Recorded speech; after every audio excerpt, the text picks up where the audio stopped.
Headlines brought to you by Chitale Bandhu.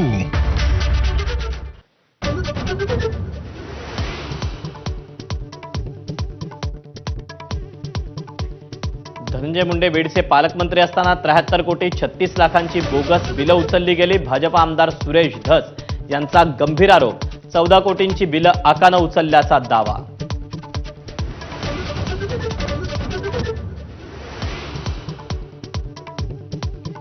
Dhananjay मुंडेंच्या राजीनाम्यासाठी Supriya Sule आणि सुरेश धस यांनी दिला नैतिकतेचा दाखला। तर दोषी वाटत असेल तर मुख्यमंत्री उपमुख्यमंत्र्यांनी आपली राजीनामा घ्यावा, धनंजय मुंडे यांचं उत्तर।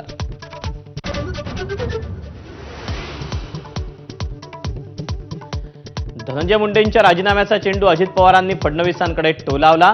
मुंडेंबाबतची कागदपत्र मुख्यमंत्र्यांकडे दिल्याचं राष्ट्रवादीच्या बैठकीत केलं स्पष्ट।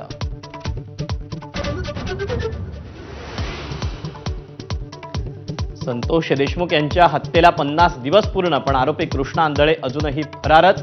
आरोपी कसा सापडत नाही, विरोधकांचा सरकारवर हल्लाबोल।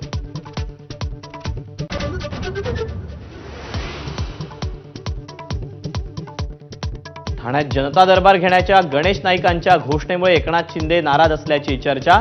मंत्रिमंडळाच्या बैठकीत ऑनलाईन उपस्थिती। कोणताही मंत्री कोणत्याही जिल्ह्यात दरबार भरू शकतो, बावनकुळेंकडून नाईक यांचं समर्थन।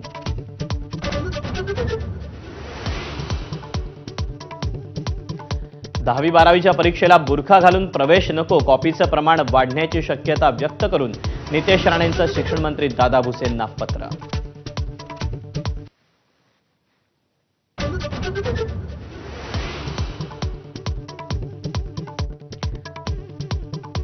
मराठा आरक्षणाची मुंबई उच्च न्यायालयात पुन्हा सुनावणी होणार। सरकारी नोकऱ्या आणि शिक्षणात मराठा आरक्षण कायद्याला आव्हान देणाऱ्या याचिकेवर पुन्हा सुनावणी।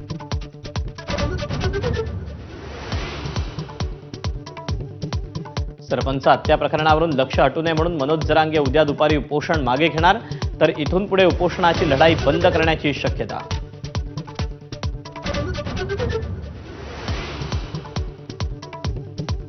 प्रयागराजमधल्या कुंभमेळ्यात मध्यरात्री चेंगराचेंगरी, 30 भाविकांचा मृत्यू, 60 जण जखमी, 25 जणांची ओळख पटली।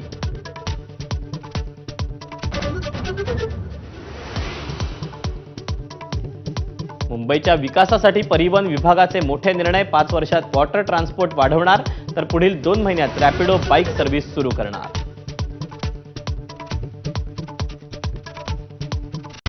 हेडलाइन्स